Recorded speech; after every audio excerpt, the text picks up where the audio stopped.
जागेवरती उभं राहूया आणि आपल्या भक्तिगीताने आपल्या भक्तीला आपण सुरुवात करू. नमा परम मंगला गौरव तुला परमवत्सला.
प्रार्थना करूया.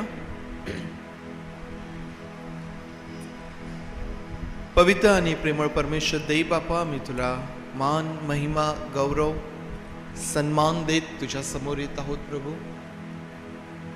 स्तुतीस पात्र परमेश्वर तूच आहेस प्रभू. तूच आहेस परमेश्वर देव बापा, ज्याची भक्ती आम्ही करू शकतो. तूच आहेस प्रभू ज्याने अवघी सृष्टी निर्माण केली. तूच आहेस ज्याने आम्हाला आपल्या प्रतिमेत आपल्या प्रतिरूपात निर्माण केलं. आणि म्हणून परमेश्वर देव बापा, आज एक वार पुन्हा या पवित्र वारी आम्ही तुझ्या समोर येत तुझे आभार मानित तुझी स्तुती आम्ही करतो प्रभू. आम्ही आभार मानतो मागील संपूर्ण आठवड्याभराकरिता प्रभू.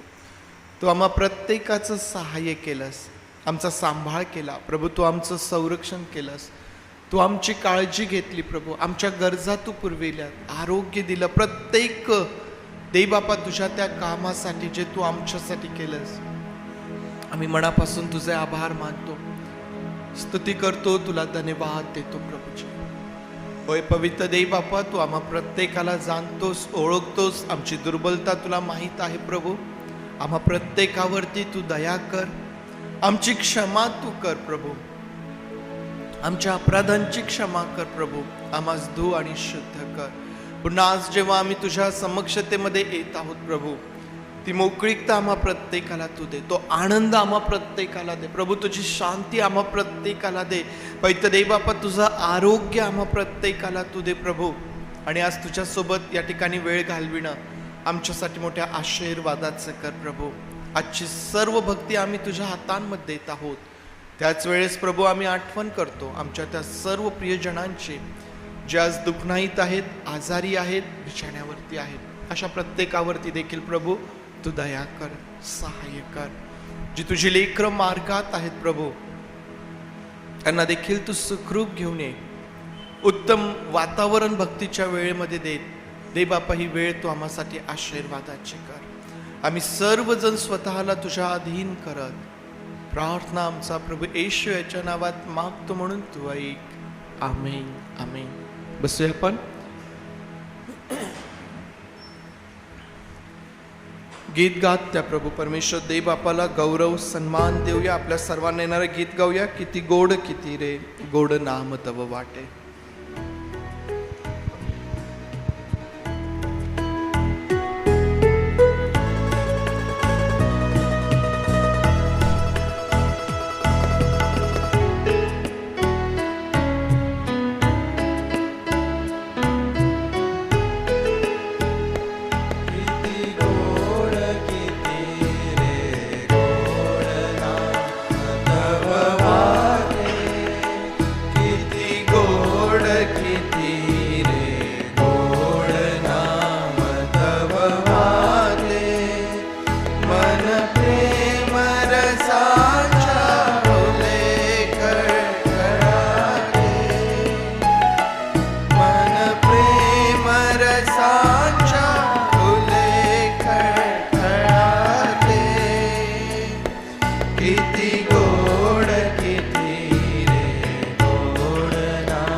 आणखीन एक गीत गाऊया त्या प्रभुदेव बापाचं गौरव करीत. चेतिवा आम्हा दिना पवित्र आत्म्या येऊनी. 152 नंबर उपासना संगीतामधून.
करमरकर म्हणतात की चेती व आम्हा दीना पवित्र आत्म्या येऊनी.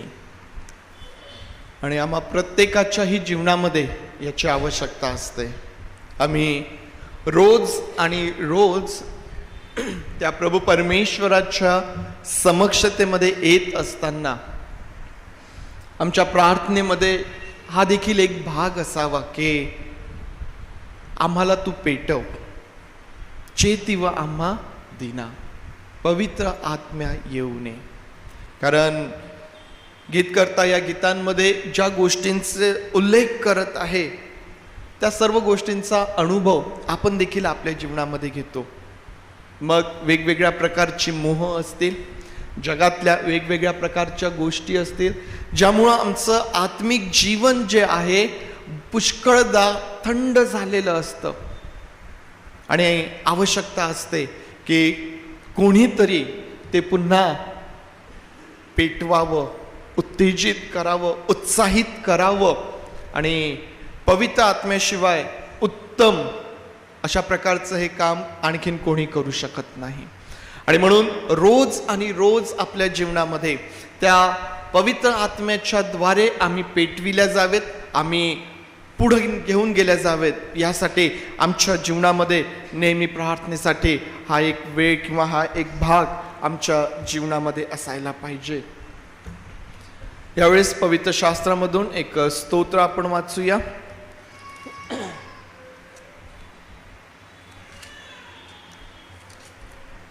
स्तोत्र संहिता 95, स्तोत्र संहिता 95 आपण वाचूया.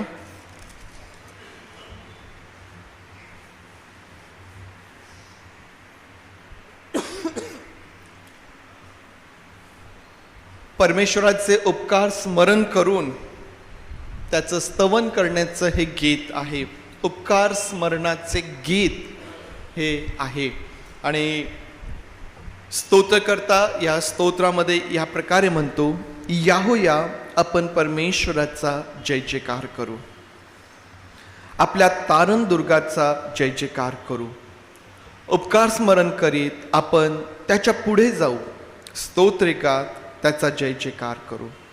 कारण परमेश्वर थोर देव आहे, सर्व देवाहून तो थोर राजा आहे.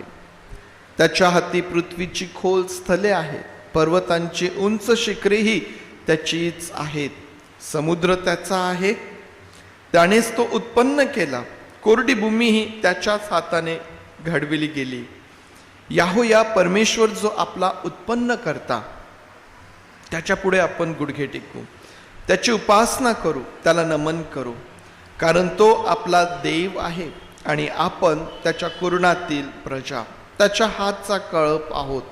आज तुम्ही त्याची वाणी ऐकाल तर किती बरे होईल. मरिबा इथल्याप्रमाणे, रानात मस्सा येथील प्रकरणाच्या दिवशी केल्याप्रमाणे तुम्ही आपले मन कठीण करू नका. तेव्हा तुमच्या वडिलांनी जरी माझी कृती पाहिली होती तरी त्यांनी माझी परीक्षा केली व मला पारखले. 40 वर्षे त्या पिढीचा मला वीट आला. मी म्हणालो, हे बहकलेल्या मनाचे लोक आहेत, यांनी माझे मार्ग जाणिले नाहीत. म्हणून मी रागाने शपथ वाहून म्हणालो, हे माझ्या विसाव्यात निश्चित येणार नाहीत. परमेश्वर देवबाप ही वचने आमच्याकरिता आशीर्वादाची करो. पुन्हा स्तोत्रकर्ता या स्तोत्रामध्ये परमेश्वराचं उपकार स्मरण करीत असताना, परमेश्वराचं स्तवन तो करीत असताना पुन्हा या स्तोत्रामध्ये एक भाग आम्हाला पाहायला भेटतो की ज्याचा परिणाम असं म्हटलेलं आहे की माझ्या विसाव्यात निश्चित येणार नाही. आणि काय असेल बरं ते? काय असेल ते? तुम्ही आपले मन कठीण करू नका. तुम्ही आपले मन कठीण करू नका. हिमवत अमुची अंत करणे, थंडची गेली होऊ नये. आणि म्हणून असं म्हटलेलं आहे की आमचं मन, आमचं हृदय जे आहे ना, हे सर्व रक्षणीय वस्तूंपेक्षा जास्त. त्या ठिकाणी जीवनाचा उगम त्या ठिकाणी म्हटलेला आहे. आणि म्हणून हे आमचं जे मन आहे, जे रोज अनेक गोष्टी जगांमध्ये पाहतं आणि पाहत असताना अनेक गोष्टींकडे ते आकर्षित होतं, आणि म्हणून आमची आवश्यकता असते की आम्ही परमेश्वराच्या सानिध्यामध्ये राहून, आम्ही परमेश्वराच्या समक्षतेमध्ये राहून आम्ही आमच्या या हृदयाला परमेश्वराला आवडणारं हृदय कसं बनेल त्याकडं आमचं लक्ष असायला पाहिजे. या संपूर्ण स्तोत्रामध्ये स्तोत्रकर्ता परमेश्वराचं स्तवन करत आहे, परमेश्वराचं उपकार स्मरण करत आहे, या गोष्टीचा उल्लेख तो करत आहे, आठवण तो करत आहे की तोच आहे ज्याने आपल्याला उत्पन्न केलेलं आहे, तोच आहे ज्याने आम्हाला निर्माण केलेलं आहे. आणि म्हणून त्या परमेश्वरावर आमची सर्व भिस्त टाकून उपकार स्तुतीचा यज्ञ आमच्या जीवनामधून सतत होत राहत असताना त्याच वेळेस या प्रकारे परमेश्वराच्या समक्षतेमध्ये आपल्या हृदयाचं मनाचं रक्षण देखील आपल्याला करायचं आहे. परमेश्वर देवबाप ही वचने आपल्यासाठी आशीर्वादाची करोत. यावेळेस त्या प्रभू परमेश्वर देवबापाला सर्व मान महिमा गौरव देऊया. क्वायर यावेळेस पुढे येईल आणि क्वायर बरोबर काही गीतांच्या द्वारे आपल्या ओठांचं स्तुतिरूपी फळ, स्तुतीचा यज्ञ आपल्या प्रभूला आपण सादर करूया. प्रभू येशूच्या नावात सर्वांना सलाम. भक्तिरूपात सर्वांना भक्तीमध्ये सर्वांना स्वागत आहे. आणि प्रभूला आवडणारी गोष्ट आज आपण करणार आहे, त्यांनी हा दिवस दिला आहे आपल्याला. आपण पुन्हा एकदा त्याची सेवा करूया, गीत गाऊन त्याची सेवा करूया, आराधना करूया. आणि पहिलं गीत आहे जय जय जगदीशा, उपासना संगीत 22 नंबर गीत.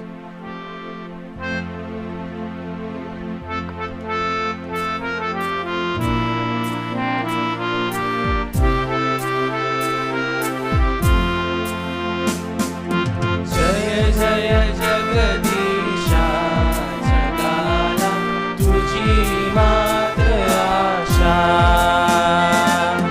जय मंगलधामा, जगावर तुझा मात्र प्रेमा. जय जगदाधारा, जगाला तुझा मात्र तारा. जय जय विश्वपते, जग हे तुझी वाट बघते. तुझी मात्र सेवा करू दे जगामध्ये देवा.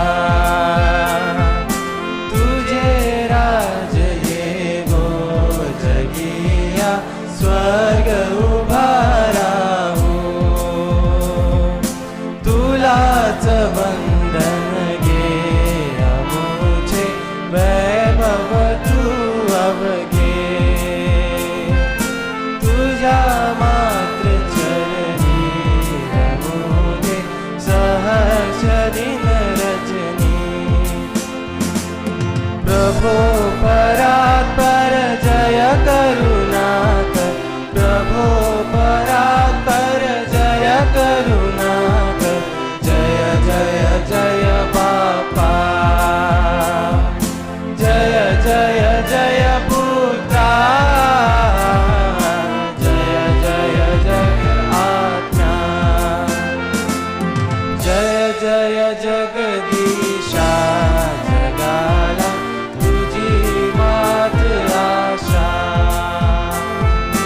जय मंगलधामा, जगावर तुझा मात्र प्रेमा.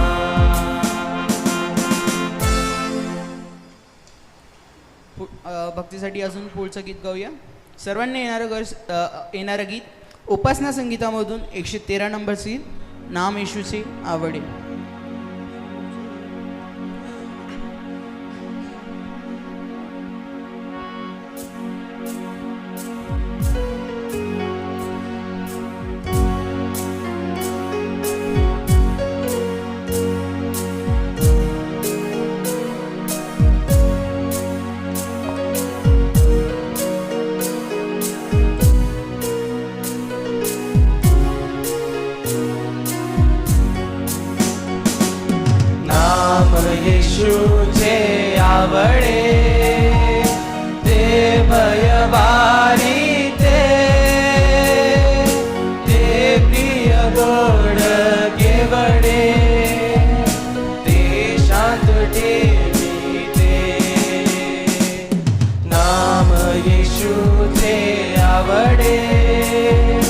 ते भयवारी ते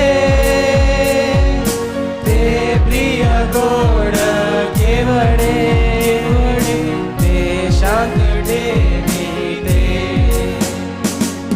येशूने मला तारिले ऐसे विश्वास लो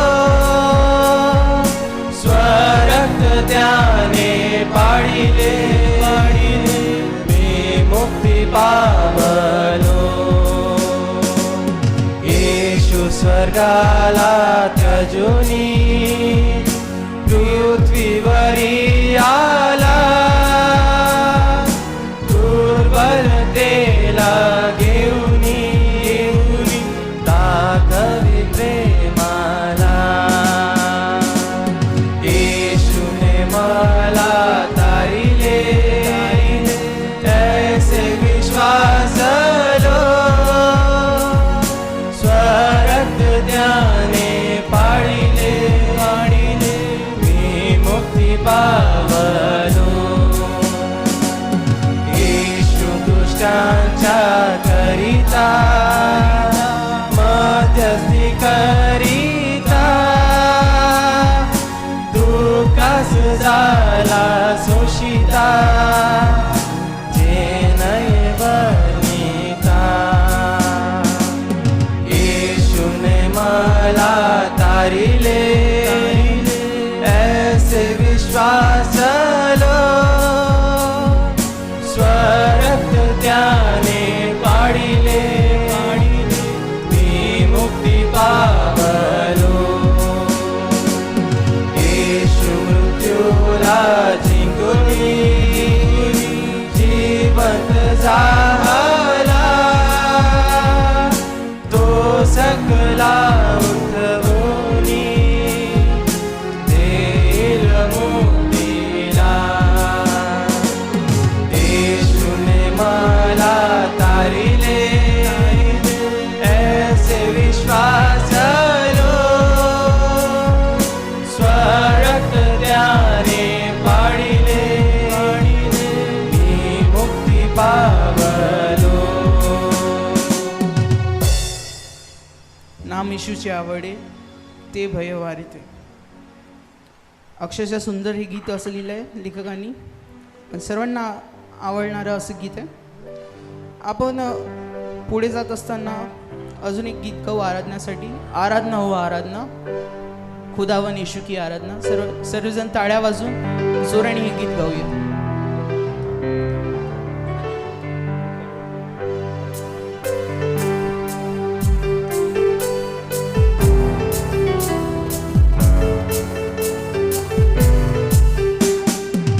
आराधना हो आराधना खुदावन येशू की आराधना आराधना हो आराधना खुदावन येशू की आराधना पवित्र दिल से आराधना प्रेमी मन से आराधना पवित्र दिल से आराधना प्रेमी मन से आराधना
खुदावने स्तुति आराधना आराधना हो आराधना खुदावने स्तुति आराधना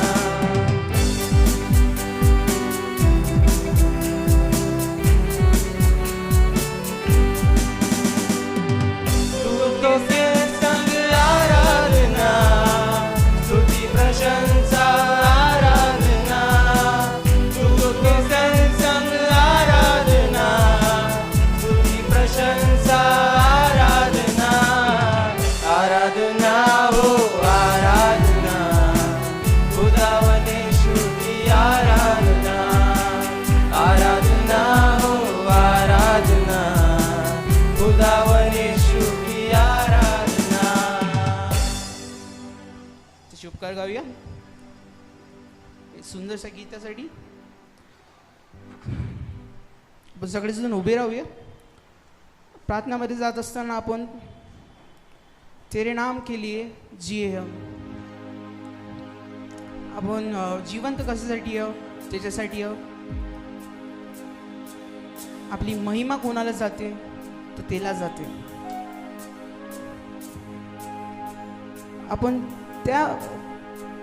आपण त्याचे कर्मचारी नाही तर आपण त्याचे सेवक आहोत. देवपाने आपल्याला निवडलेलं आहे, कारण आपण त्याचं प्रवक्ते आहोत. देवपाने आपल्याला आशीर्वाद दिला आहे की आपण लोकांजवळ जाऊया आणि त्यांच्यासाठी प्रार्थना करूया, त्यांना खरं देव ओळखू यावं. म्हणून असं गीतकार म्हणतो, तू बडे मैं घटू. आणि सर्वांना येणारं असं गीत आहे. मनापासून गाऊया. प्रार्थनामध्ये जात असताना गाऊया. सर्व डोळे बंद करूया आणि हे गीत चालू करूया.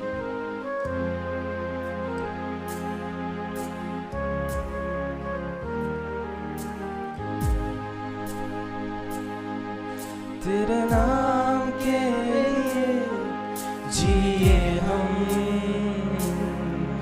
तेरे नाम के लिए जिए हम तेरे नाम के लिए जिए हम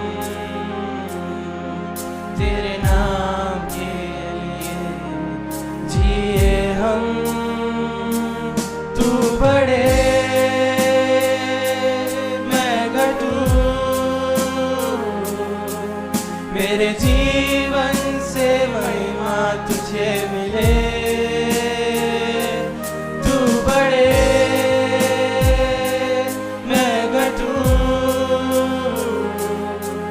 मेरे जीवन से महिमा तुझे मिले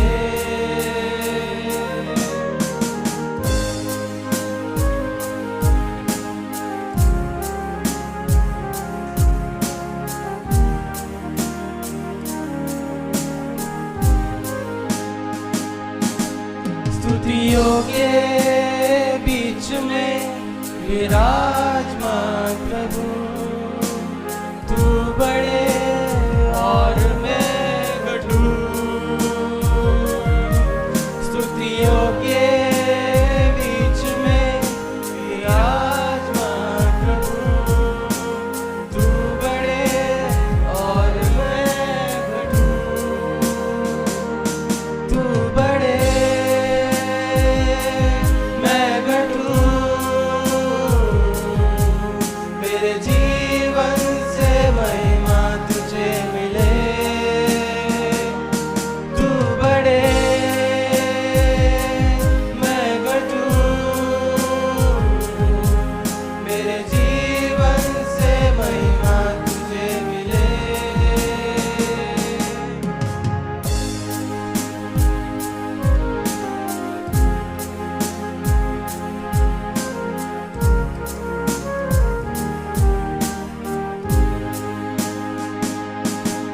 यीशु नाम में है चंगाई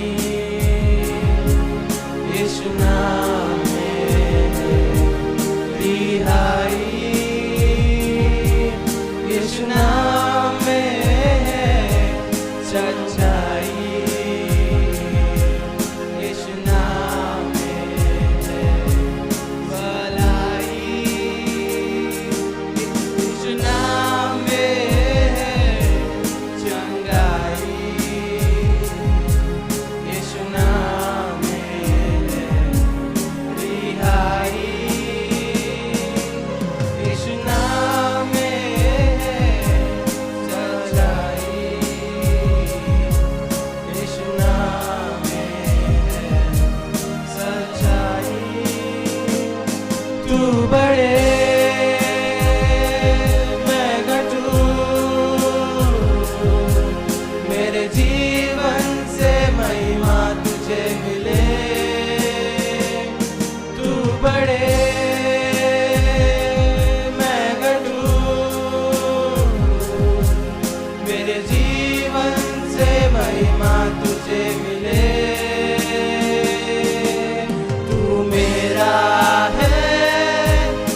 तू आमचं तारण केलं आहे, तू आम्हाला निवडलेलं आहे. किती धन्यवाद करू तेवढे कमी येते बाप्पा. सर्वापेक्षा तू महान आहे प्रभू. आम्ही तुझे उपकार म्हणतो की तू आम्हाला ओळखलं, तू आम्हाला आवाज दिला, पण तुझ्या आवाजामुळे आमचं संजीवन झालं. तुझी ओळख आमच्या जगासाठी गर्व आहे. तू आमचा गर्व आहे प्रभू. म्हणून आज ही पूर्ण मंडळी मी तुझ्या हाती देतो. आणि आज हात उंच करून तुझ्यासाठी गीत म्हणतो ते आपण, कारण की तू महान आहे. आपण गीत डोळे बंद असतानाच एक गीत गाऊया. हात उठाकर गाएंगे.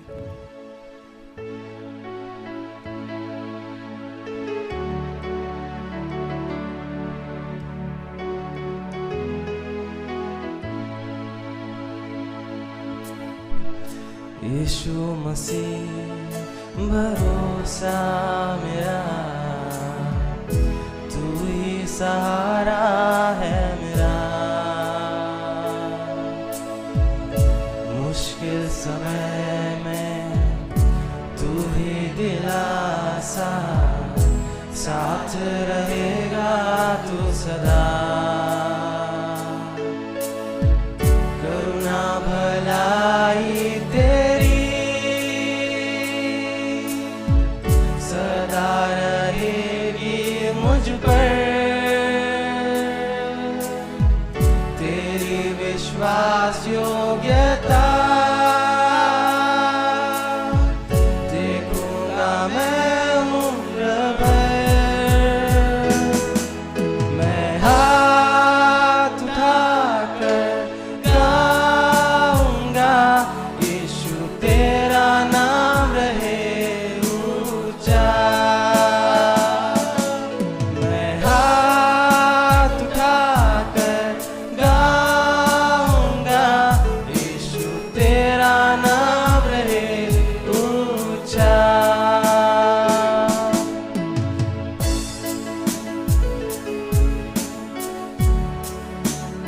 टाळ्या वाजूया.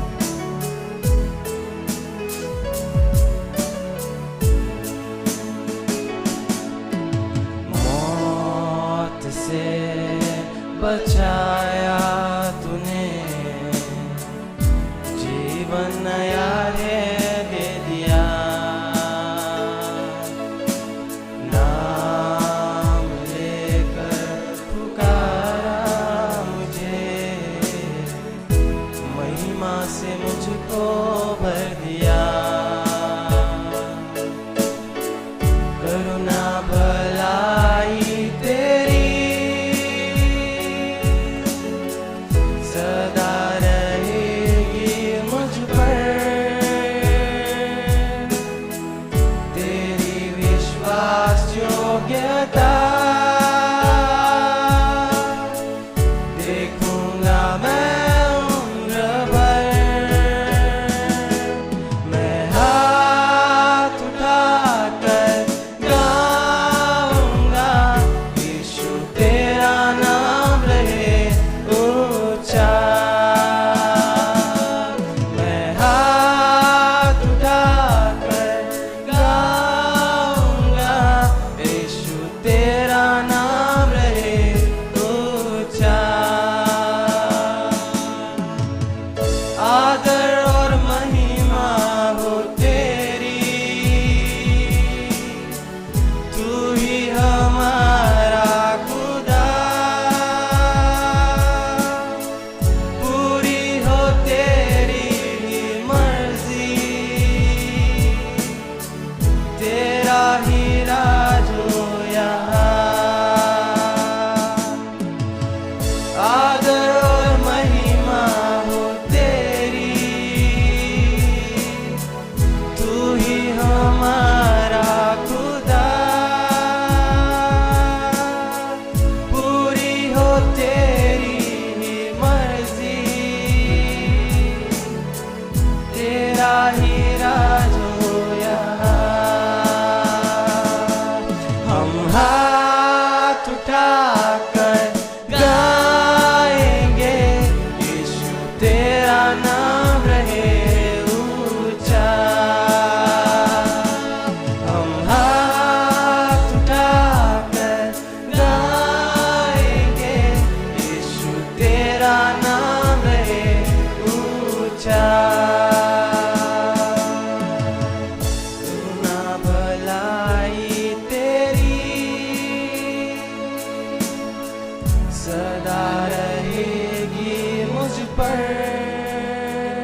तेरी विश्वास योग्यता देखूंगा मैं उम्र भर। मैं हाथ उठाकर गाऊंगा, यीशु तेरा नाम रहे ऊंचा। मैं हाथ उठाकर गाऊंगा, यीशु तेरा नाम रहे ऊंचा। यीशु तेरा नाम रहे ऊंचा। यीशु तेरा नाम रहे ऊंचा। धन्यवाद येशू या दिवसाबद्दल, या तारुण्याबद्दल, तुझ्या गीतांबद्दल, तुझ्या महिमाबद्दल. तुझं संरक्षण आमच्यासोबत आहे म्हणून आम्ही इथे उपस्थित आहोत. जगात भरपूर सारे वॉर सुरू आहे, भांडण सुरू आहे, प्रॉब्लेम सुरू आहे, पॉलिटिकल प्रेशर्स आहे, पण त्या सर्वातून आम्हाला तू वाचवत आहे म्हणून तुझ प्रकार म्हणतो.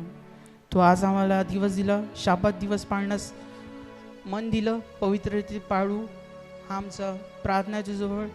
आणि देवप्पा आजचं वचन जे लोक आशाने आले आहे की त्यांचं मन बदलणार, त्यांना संजीवन भेटणार, त्यांची तू प्रार्थना आहे देवप्पा. जे आपल्या मनात प्रार्थना करत आहे आपल्या पापांसाठी, या आपल्या लेकरांसाठी, आपल्या कुटुंबासाठी, तू त्यांची प्रार्थना ऐकते बाप्पा. त्यांच्या प्रार्थनाचं उत्तर दे बाप्पा, त्यांना खरं देव घडू दे बाप्पा. ज्या योग्यतेसाठी ते आले आहे ती योग्यता भेटू दे, शांती भेटू दे बाप्पा, कारण की शांतीचा राजा तू आहे. आणि आमची पूर्ण विश्वास आहे देवप्पा, जे लोक शांतीसाठी आले आहे त्यांना शांती नक्कीच भेटेल. आणि देवप्पा तुझे जेवढे आभार मानले जाऊ तेवढं कमी आहे देवप्पा. अशा वचनासाठी वचन तुझ्या हाती देतो पा, सर्व काही तुझ्या हाती देतो पा. तुझे नाव घोरीला जाऊ दे पा या भक्तीद्वारा. येशूच्या प्रिय गोड नावाने मागतो म्हणतो ऐकतो पा. आमेन. बसूया. आपण देवबापाच्या वचनांकडं आपलं लक्ष लावूया.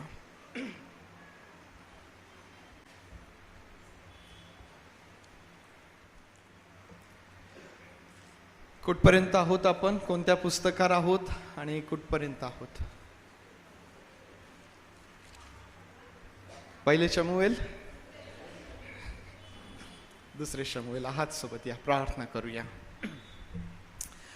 पवित्र आणि प्रेमळ देव बापा, तुझे आभार मानतो, स्तुती करतो, तुझ्या नावाला धन्यवाद देतो. तू थोर आहेस आणि आमची काळजी घेणार आहेस. आज एक वार पुन्हा जेव्हा आम्ही तुझ्या वचनांवरती आमचं लक्ष केंद्रित करत आहोत, पवित्र देव बापा तू आमचं सहाय्य कर. पवित्र देव बापा तू आमचं सहाय्य कर. तुझ्या वचनांचं सामर्थ्य आमच्या जीवनामध्ये तू ओत प्रभू. आणि या तुझ्या वचनांच्याद्वारे आम्हासोबत बोलण्याद्वारे आम्हाला उत्तेजित, आशीर्वादित कर आणि तुझं काम तू कर प्रभू. आम्ही सर्वजण स्वतःला तुझ्या हातांमध्ये प्रार्थना आमचा प्रभू येशू याच्या नावात मागतो म्हणून तू ऐक. आमेन.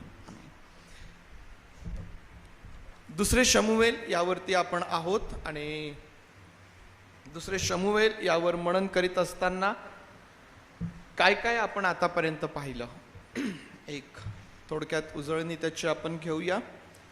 किती विभाग आपले झालेत? 2 विभाग झालेत. या 2 विभागांमध्ये एकूण किती अध्याय आपण कव्हर केलेत? किती अध्यायांचा अभ्यास आपला झाला? 18 अध्यायांचा. एकूण अध्याय किती आहेत दुसरे शमूएल मध्ये? एकूण अध्याय किती आहेत? पक्क काहींच्या चेहऱ्यावर असा प्रश्नार्थक भाव मला दिसत आहे, म्हणून मी परत विचारत आहे. खरंच 24 आहेत ना? यस, 24 अध्याय आहेत दुसरे शमूएल. आणि आतापर्यंत पहिले जे 2 विभाग आहेत, ज्यामध्ये आपण पहिला जो विभाग पाहिला पहिल्या रविवारी, ज्यामध्ये 1 ते 9 अध्याय आपण कव्हर करण्याचा प्रयत्न केला. आणि या विभागाला आपण नाव दिलं होतं धार्मिकतेचा विभाग. म्हणजेच त्यामध्ये आम्ही काय पाहिलं की दाविदाच्या जीवनामधून अशा काही घटना आपण पाहण्याचा प्रयत्न केला की ज्यामधून त्याची जी धार्मिकता आहे ती आम्हाला त्या ठिकाणी पाहायला मिळते. पहिला विभाग धार्मिकतेचा विभाग, ज्याला आपण नाव दिलं होतं. दुसरा जो विभाग आपण मागच्या रविवारी पाहिला की ज्यामध्ये अध्याय 10 ते 18 पर्यंत आपण कव्हर करण्याचा प्रयत्न केला. आणि या विभागाला काय नाव दिलं होतं आपण? दाविदाचे पातक आणि दैवी न्याय.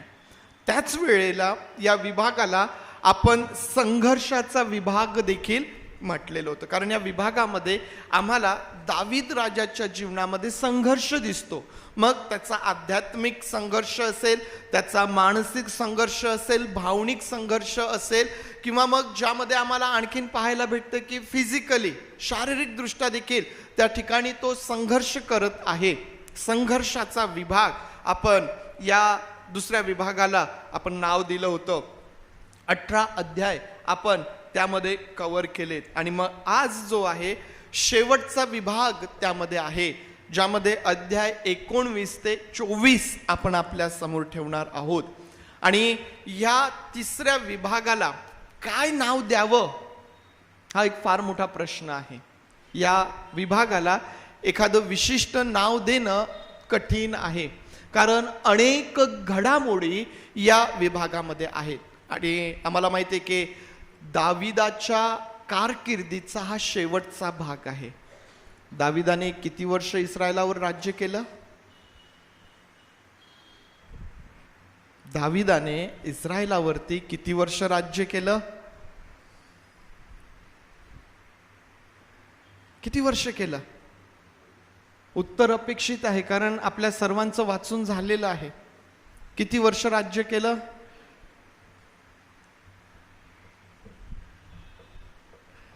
किती मोठा प्रश्न आहे.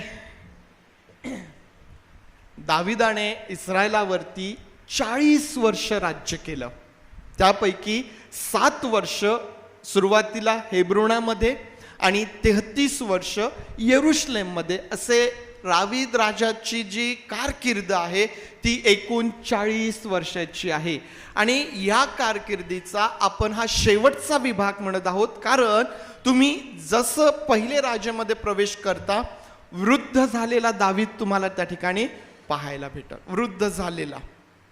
आणि त्यानंतर लगेचच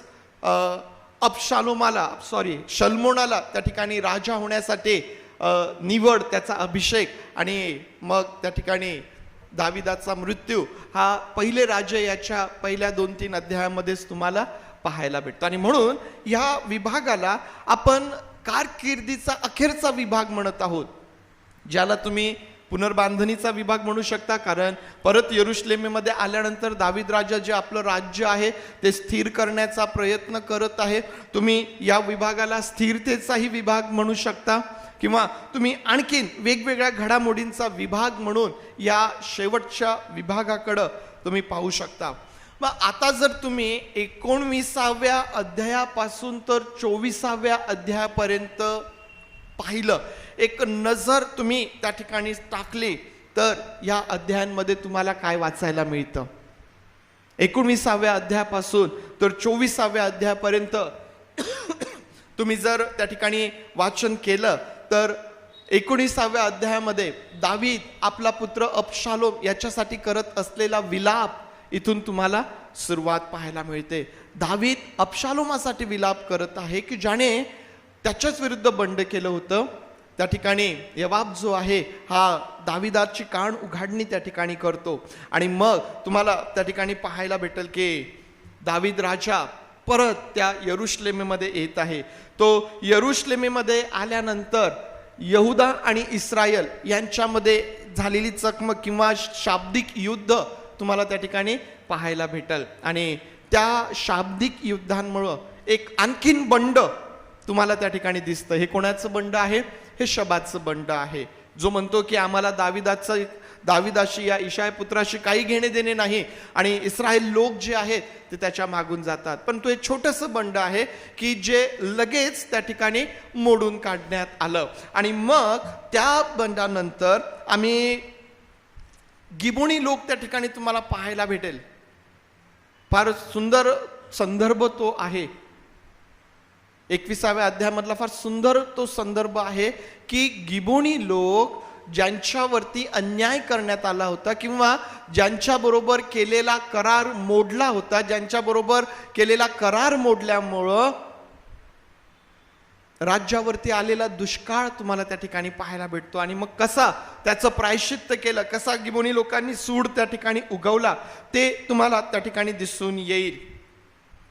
दाविदाचे जे शूरवीर होते, दावीद बलाढ्य होता, त्याचं राज्य आणि मग त्याच्यासोबत असणारे ते शूरवीर तुम्हाला त्या ठिकाणी दिसतात.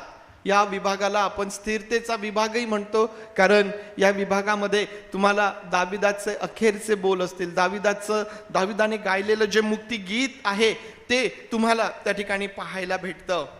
आणि शेवट जो आहे या दुसरे शमूएलचा, की ज्या ठिकाणी या 24व्या अध्यायामध्ये दावीद इस्रायलाची, यहुदाची मोजणी करतो. आणि मग ही मोजणी केल्यामुळं देवाचा आलेला क्रोध, देशावर आलेली मरी, आणि मग त्यामधून कसं परमेश्वराने यांना सोडवलं किंवा दाविदाने केलेली प्रार्थना परमेश्वराने केव्हा ऐकली, या सगळ्या घडामोडी, या सगळे संदर्भ किंवा या सगळ्या गोष्टी ज्या आहेत, हे सगळे विषय जे आहेत तुम्हाला 19 पासून तर 24 पर्यंत तुम्हाला पाहायला भेटतात. एक या विभागाची छोटीशी आउटलाईन मी तुम्हाला दिली. एवढा सर्व विभाग अर्ध्या तासामध्ये अभ्यास करणं शक्य नाहीये, आणि म्हणून या विभागामधून काही वचने मी निवडलेली आहे, जी आम्हाला 23वा अध्याय, दुसरे शमूएल 23 आणि 1 ते 7 वचने जी आहेत त्यावरती आपण आज विशेष आपलं लक्ष केंद्रित करणार आहोत. 23वा अध्याय 1 ते 7 वचने. दाविदाची शेवटली वचने ही होत. ज्याला उच्च पदावर चढवले, जो याकोबाच्या देवाचा अभिषिक्त, जो इस्रायलाचा मधुर स्तोत्र गाणारा, तो इशायाचा पुत्र दावीद असे म्हणतो, परमेश्वराचा आत्मा माझ्याद्वारे म्हणाला, त्याचे वचन माझ्या जिभेवर आले. इस्रायलाचा देव म्हणाला, इस्रायलाचा दुर्ग मला म्हणाला, मानवावर न्यायाने राज्य करणारा, देवाचे भय धरून त्यांच्यावर राज्य करणारा निर्माण होईल. सूर्योदयीच्या प्रभातेसारखा तो उदय पावेल, निरभ्र प्रभातेसारखा तो असेल. पर्जन्यवृष्टीनंतर सूर्यप्रकाशाने जमिनीतून हिरवळ उगवते तसा तो उगवेल. माझ्या घराण्याचा देवाशी असा संबंध नाही काय? कारण त्याने माझ्याशी निरंतरचा करार केला आहे. तो सर्व प्रकारे यथास्थित व निश्चित आहे. माझा संपूर्ण उद्धार व अभिष्ट यांचा तो उदय होऊ देणार नाही काय? सर्व अधर्मी लोकास काट्यांप्रमाणे टाकून देतील, कारण त्यांना हाती धरता येत नाही. जो कोणी त्यांना धरू पाहिल त्याला लोखंड व भाल्याचा दांडा घेतला पाहिजे. ती आग लागून जागच्या जागी भस्म होतील. प्रियांनो, ही जी वचने आहेत, या वचनांवरती आज आपण आपलं लक्ष केंद्रित करत आहोत. आणि या वचनांना दाविदाचे अखेरचे बोल म्हटलेलं आहे. दाविदाचे अखेरचे बोल. याचा अर्थ हा आहे का की यानंतर दावीद बोलला नाही? दाविदाचे अखेरचे बोल. आता अखेरचे बोल म्हटलं की आमच्या मनामध्ये नकळत ती कल्पना तयार होते. कोणती? मनुष्य मृत्यू पावण्यापूर्वी जे बोलतो ते त्याचे शेवटचे शब्द असतात. दाविदाचे अखेरचे बोल म्हणजे दाविदाने जे लिखाण केलेलं आहे, दाविदाने जी स्तोत्रे लिहिलेली आहे, दाविदाने जे लिखाण केलेलं आहे, त्या लिखाणामधला हा शेवटचा भाग आम्हाला या ठिकाणी पाहायला भेटतो. यानंतर दाविदाने स्तोत्र लिहिलेली, जी काही स्तोत्रे त्याने लिहिली ती याच्या अगोदर, जे काही दाविदाचं लिखाण आहे ते याच्या अगोदर आहे. हा त्याच्या लिखाणाचा शेवटचा भाग आहे. आणि म्हणून ज्यावेळेस तुम्ही ही वचने वाचता, या वचनांचं स्वरूप देखील कसं आहे? अध्यायासारखं आहे की स्तोत्रासारखं आहे? स्तोत्रासारखं आहे. पोयम जशी असते, कविता जशी असते. स्तोत्र काय आहेत? स्तोत्र ही सर्व गीतं आहेत. परमेश्वराच्या स्तवनासाठी ती त्यावेळेमध्ये वेगवेगळ्या प्रकारच्या चालींवरती म्हटल्या जायची. आणि या प्रकारे ही दाविदाची अखेरचे बोल आहेत. जी गीतं, जी स्तोत्र त्याने रचली, त्यामध्ये ही त्याची अखेरची बोल आहेत. त्याचे शेवटचे जे शब्द आहेत ना, ते तुम्हाला पहिले राजेमध्ये सापडतील. ज्यावेळेस शल्मोनाला राजा होण्यासाठी अभिषेक करण्यात आला, तेव्हा हा बाप, हा दावीद आपल्या मुलाला ताकीद देतो. ते त्याचे शेवटचे शब्द आहेत. आणि मग त्यानंतर दाविदाचा मृत्यू तुम्हाला त्या ठिकाणी पाहायला भेटतो. प्रियांनो, या अखेरच्या लिखाणामध्ये ही जी त्याची अखेरची बोल आहे, या शब्दांचा आशय काय आहे, काय तुम्हाला आणि मला यामधून बोध होतो, काय तुम्हाला आणि मला या त्याच्या अखेरच्या शब्दांचा विषय सापडतो, काय त्या ठिकाणी आहे. प्रियांनो, ज्यावेळेस आम्ही या वचनांचा अभ्यास करतो त्यावेळेस आम्हाला स्पष्टपणे पाहायला मिळतं. वचन 3 मध्ये तो म्हणतो की मानवावर न्यायाने राज्य करणारा, देवाचे भय धरून त्यांच्यावर राज्य करणारा निर्माण होईल. धार्मिकतेने राज्य निर्माण करणारा किंवा धार्मिकतेने राज्य करणारा येईल. आता दावीद तर वृद्ध होत चाललेला आहे. त्याला माहिती आहे की तो फार काळ तिथं नसणार आहे. तो वृद्ध होत चाललेला आहे. आणि म्हणून या इस्रायल राष्ट्राला, आपल्या या लोकांना तो त्यांच्या भविष्याकडे त्यांचं लक्ष लावतो. आणि त्या ठिकाणी तो त्यांना सांगतो की धार्मिकतेने राज्य करणारा येईल. दावीद स्वतःच्या मनाने सांगत आहे का? हे दावीद स्वतःच्या मनाने सांगत आहे का? तुम्हाला त्या ठिकाणी सुरुवातीलाच पाहायला भेटतं की परमेश्वराचा आत्मा माझ्याद्वारे म्हणाला, त्याचे वचन माझ्या जिभेवर आले. आणि कोण म्हणतो? इस्रायलाचा देव म्हणाला, इस्रायलाचा दुर्ग मला म्हणाला. परमेश्वर दाविदाच्या माध्यमातून, त्याच्या या अखेरच्या बोलांच्या माध्यमातून आपल्या प्रजेबरोबर, आपल्या राष्ट्राबरोबर तो बोलत आहे की धार्मिकतेने राज्य करणारा त्या ठिकाणी येणार आहे. धार्मिकतेने राज्य करणारा, जो योग्य न्याय करेल, योग्य न्याय करेल. दाविदाने त्याच्या जीवनामध्ये प्रत्येक वेळेस योग्य न्याय केला का? केला का दाविदाने? प्रत्येक वेळेस एक राजा म्हणून प्रत्येक वेळेस योग्य न्याय केला का राजाने, दाविदाने? प्रश्न पडतो की काय उत्तर द्यावं. आम्ही तर दाविदाला ओळखतो की तो देवाच्या मनासारखा आहे. आम्ही तर दाविदाला खूप चांगलं म्हणून आम्ही त्याच्याकडे पाहतो. मग नकारार्थी उत्तर कसं द्यायचं? प्रियांनो, मनुष्य हा चांगलाही आहे आणि त्याच्यामध्ये काही वाईटही आहे. कोणीही मनुष्य परिपूर्ण नाही. आणि म्हणून दाविदाला जरी देवाच्या मनासारखं म्हटलेलं आहे, याचा अर्थ हा नाही की तो परिपूर्ण आहे, तो कधीच चुकला नाही, त्याचा न्याय कधीच चुकला नाही. उरिया हित्तीच्या संदर्भात आम्हाला पाहतो की दावीद चुकला. दावीद या ठिकाणी, दाविदाच्या मुखातून परमेश्वर आपल्या प्रजेला सांगतोय की योग्य न्याय करणारा येणार आहे. योग्य न्याय करणारा, ज्याच्या जीवनामध्ये देवाचं भय असणार आहे. देवाचं भय त्या राज्यकर्त्याच्या जीवनामध्ये तुम्हाला पाहायला भेटेल. आणि असं म्हटलेलं आहे की सूर्योदयीच्या प्रभातेसारखा तो उदय पावेल. सूर्योदयीच्या प्रभातेसारखा. सूर्य ज्यावेळेस उगवतो, प्रभात होते आणि मग हा प्रकाश जो आहे पसरत पसरत, हा सूर्य जो आहे पृथ्वीच्या एका टोकापासून तर दुसऱ्या टोकापर्यंत तो भ्रमण करत जातो. सर्वत्र सर्वत्र त्याचा अधिकार तुम्हाला त्या ठिकाणी पाहायला भेटतो. सर्वत्र तो जो धार्मिकतेने राज्य करणारा राजा असेल, तो सर्वत्र त्याचा अधिकार तुम्हाला पाहायला भेटेल. आणखीन त्या ठिकाणी असं म्हटलेलं आहे की अंधार नाहीसा करणारा. प्रभात काय करते? सूर्यप्रकाश काय करतो? आणि म्हणून इंग्लिशमध्ये याला मॉर्निंग लाईट म्हटलेलं आहे. मॉर्निंग लाईट, जसं लाईट ऑन केल्या केल्या अंधार नाहीसा होऊन जातो. त्या प्रकारे हा ज्यावेळेस सूर्य येतो, ज्यावेळेस हा सूर्योदय होतो, सकाळ होते, आम्हाला पाहायला भेटते की रात्रीचा अंधार संपून जातो. मानवी जीवनामधला अंधार नाहीसा करणारा हा राजा असणार आहे. हा राज्य करणारा जो आहे हा अंधार नाहीसा करणारा असणार आहे. आणि त्याच वेळेला तो कसा असणार आहे? निरभ्र प्रभातेसारखा. काय, किती जणांना हा शब्द कळतो? निरभ्र.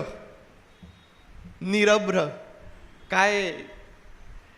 शिक्षक वर्ग आहे आपल्यामध्ये. निरभ्र काय अर्थ लावायचा या शब्दाचा आपण?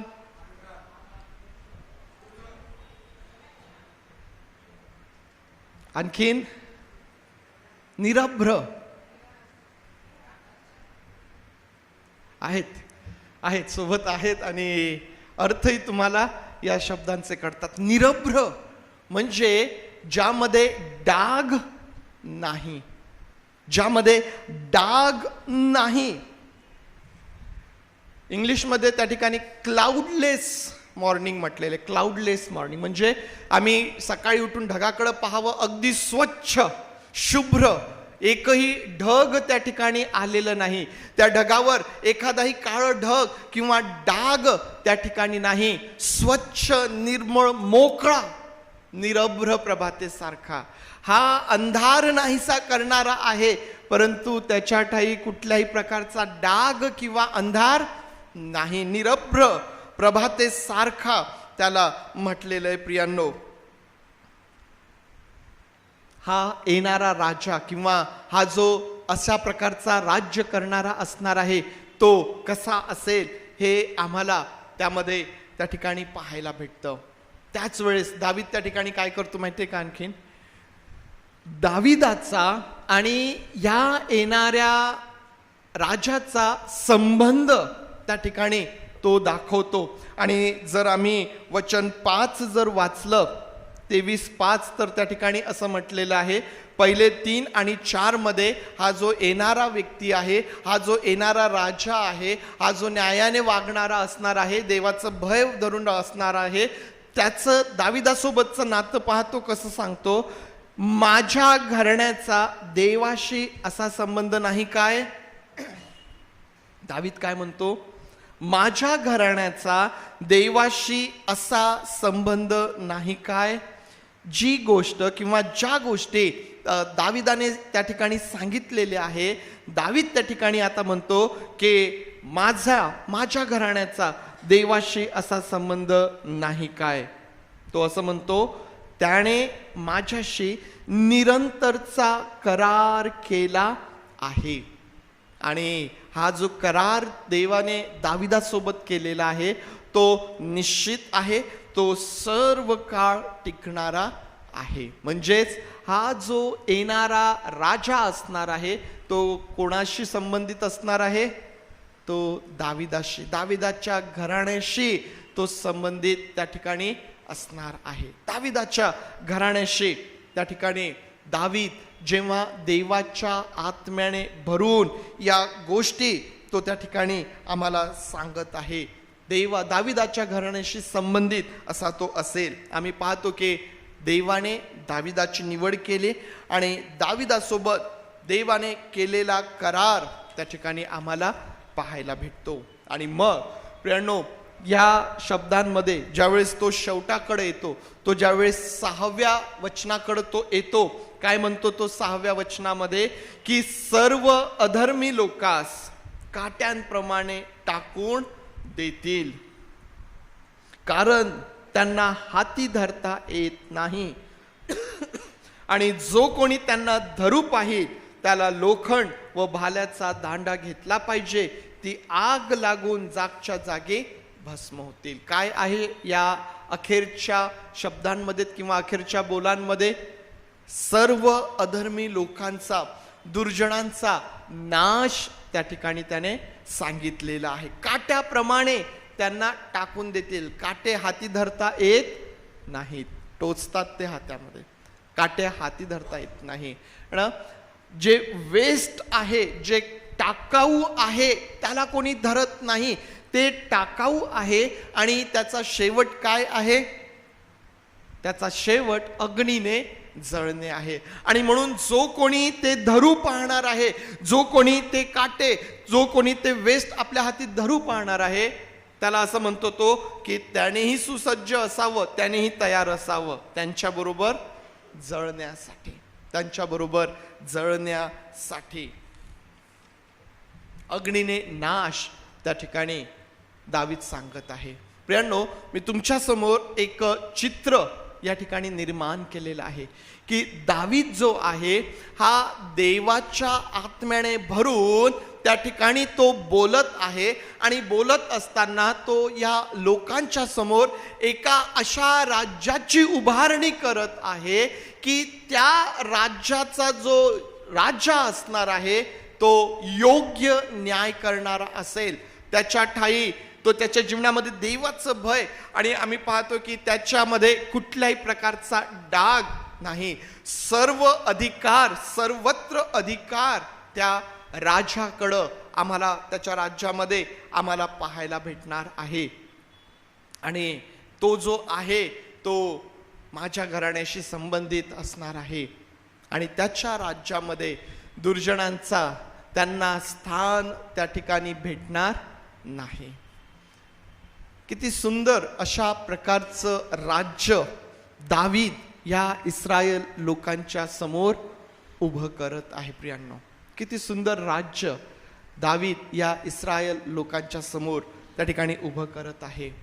आज देवाचे लोक या नात्याने प्रियांनो या संपूर्ण संदेशामधून किंवा हा जो सर्व संदर्भ, ही जी वचने आज आमच्या समोर आहे प्रियांनो, ही आम्हाला कोणाकडं आकर्षित करतात, ही आम्हाला कोणापर्यंत घेऊन जातात, ही आम्हाला कोणत्या त्या राज्यापर्यंत घेऊन जातात, आम्हाला या गोष्टी समजतात.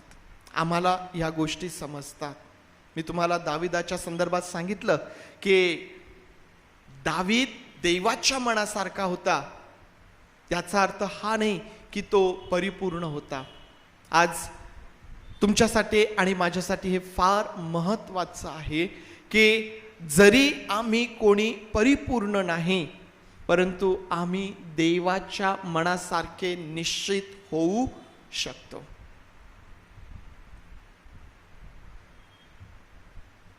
देवाच्या मनासारखे आपण निश्चित होऊ शकतो. आम्ही या जगामध्ये असताना, आमच्या जीवनाकडं आम्ही पाहत असताना अनेक नकारार्थी गोष्टी, अनेक चुकीच्या गोष्टी आम्हाला त्या ठिकाणी दिसून येतील. त्या गोष्टी त्या ठिकाणी आहेत. याचा अर्थ हा नाही की आम्हाला देवाच्या मनासारखं होता येणार नाही. आमच्याकडं जोपर्यंत आमचा श्वास सुरू आहे तोपर्यंत आमच्याकडं संधी आहे देवाच्या मनासारखे होण्याचे, देवाच्या मनासारखे होण्याचे. प्रियांनो, देवाचं ते जे राज्य या त्याच्या अखेरच्या बोलांमधून आमच्या समोर येतं, ते देवाचं राज्य तुमचं आणि माझं डेस्टिनेशन आहे. त्या राज्यामध्ये तुम्हाला आणि मला जायला पाहिजे. त्यासाठी आज तुम्ही आणि मी या ठिकाणी आहोत. आज त्यासाठी आम्ही प्रभू येशू ख्रिस्तावरती विश्वास ठेवलेला आहे. त्यासाठी आम्ही विश्वास ठेवलेला आहे. आणि म्हणून त्या राज्यामध्ये जाण्यासाठी जर तुम्ही आणि मी विश्वास ठेवलेला आहे, तर आमच्या जीवनामध्ये त्या राज्यामध्ये आम्ही जाऊ नये म्हणून अडखळण दाखल असणाऱ्या सर्व गोष्टी काढून टाकणे, देवाला आवडेल तसं करणे, हा आमच्या जीवनाचा मुख्य भाग असायला पाहिजे. हा आमच्या जीवनाचा मुख्य उद्देश असायला पाहिजे. प्रियांनो, दावीद देवाच्या आत्म्याने भरून आमच्या सोबत बोलत आहे आणि देवाच्या त्या राज्याची खात्री आम्हाला या ठिकाणी पाहायला भेटत आहे. प्रियांनो, देवाचं ते जे राज्य आहे त्याची खात्री आम्हाला या ठिकाणी पाहायला भेटते. दुर्जन त्या राज्यामध्ये नसणार याची देखील खात्री आम्हाला झालेली आहे. प्रियांनो, देव जो करार करणारा परमेश्वर आहे, हा करार करणारा परमेश्वर आणि त्याचा विश्वासूपणा आम्हाला दाविदाच्या संदर्भात देखील पाहायला भेटतो, ज्याने दाविदाशी करार केला. दावीद म्हणतो की त्याने माझ्याशी करार केलेला आहे, तो स्थिर आहे, तो निश्चित आहे, तो सर्व काळासाठी आहे. ज्याने दाविदाशी करार केला तो परमेश्वर त्याच्याशी विश्वासू आहे. तर ज्याने तुमच्यासोबत आणि माझ्यासोबत करार केलेला आहे तो तुमच्यासोबत आणि माझ्यासोबत देखील विश्वासू आहे.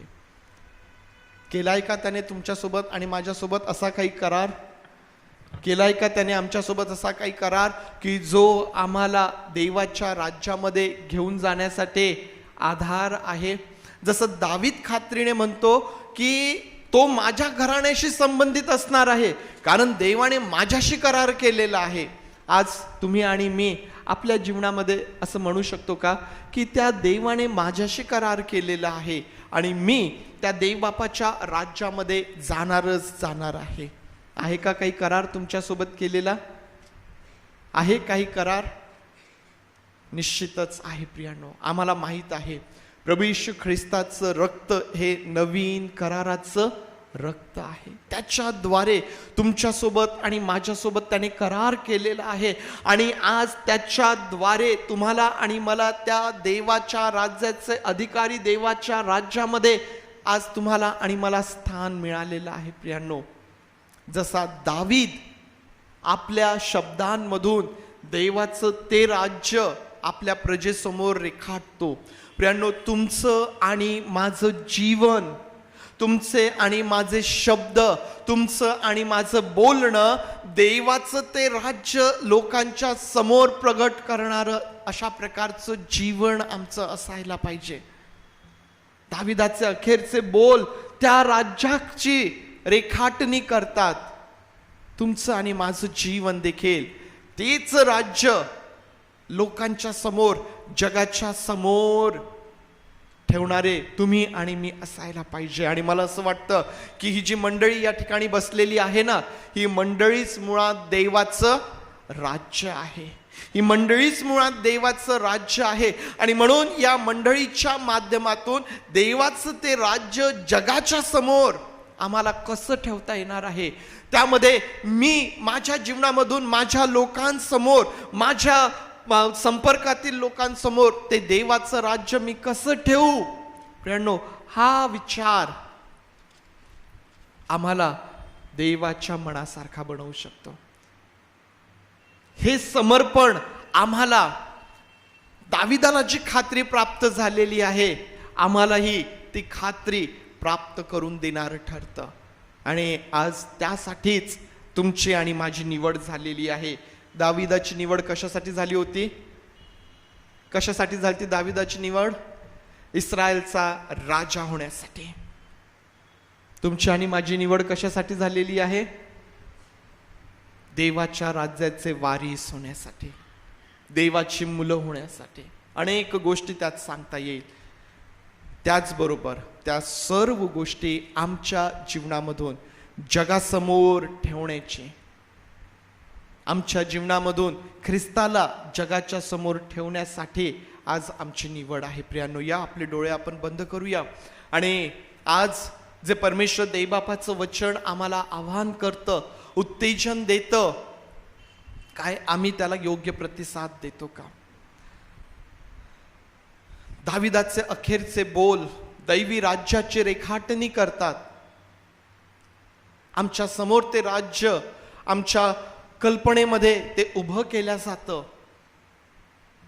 देवाचं तेच राज्य, त्यासाठी तुमची आणि माझी देखील निवड आहे. मग आज आमच्या बोलण्यातून, आमच्या जीवनामधून, आमच्या मंडळीमधून देवाचं राज्य आम्ही जगासमोर ठेवू शकतो का? आम्ही ठेवत आहोत काय? आम्हाला काय करण्याची गरज आहे? जरी मी परिपूर्ण नाहीये, परंतु या कामी मी देवाच्या मनासारखा निश्चित होऊ शकतो. जरी आज माझ्या जीवनामध्ये व्यसन असतील, जरी आज माझ्या जीवनामध्ये गुप्त पातके असतील, परंतु मी देवाच्या मनासारखा होणार आहे.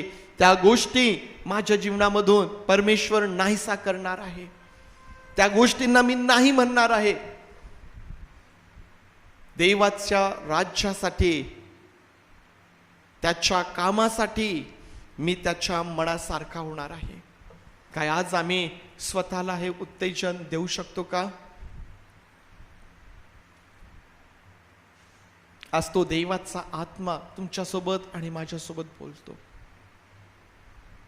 आज जर तुम्ही त्याची वाणी ऐकाल तर किती बरे होईल. तुमच्या पूर्वजांनी आपली मनं कठीण केली, तशी तुम्ही कठीण करू नका.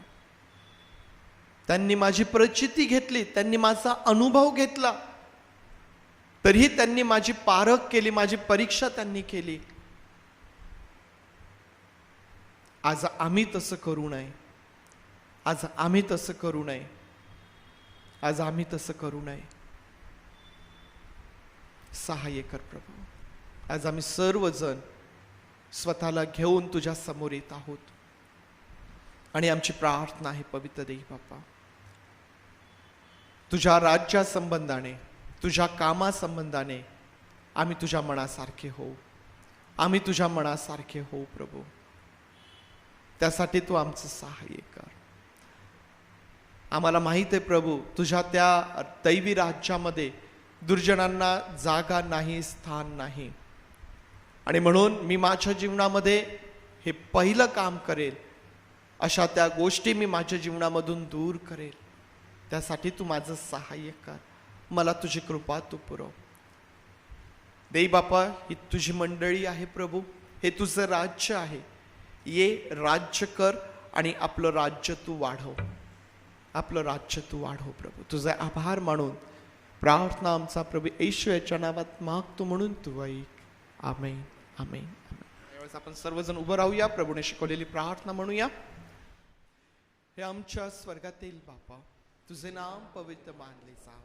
तुझे राज्य येईल, जसे स्वर्गात तसेच पृथ्वी. तुझ्या इच्छेप्रमाणे आमचे रोजची भाकर आज आम्हास दे. आणि जसे आम्ही आमच्या ऋणास ऋण सोडले, तसेच तो आमचे ऋणे आम्हास सोड. आणि आम्हास परीक्षेत आणू नकोस, तर आम्हास वाईटापासून सोड. कारण की राज्य, सामर्थ्य आणि गौरव हे सर्व काळ तुझीच आहे. आमेन.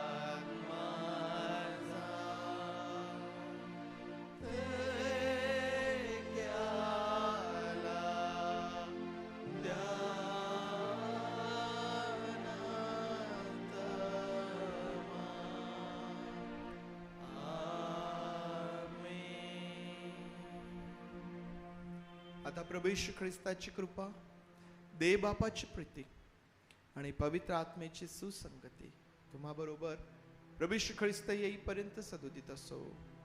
आमेन.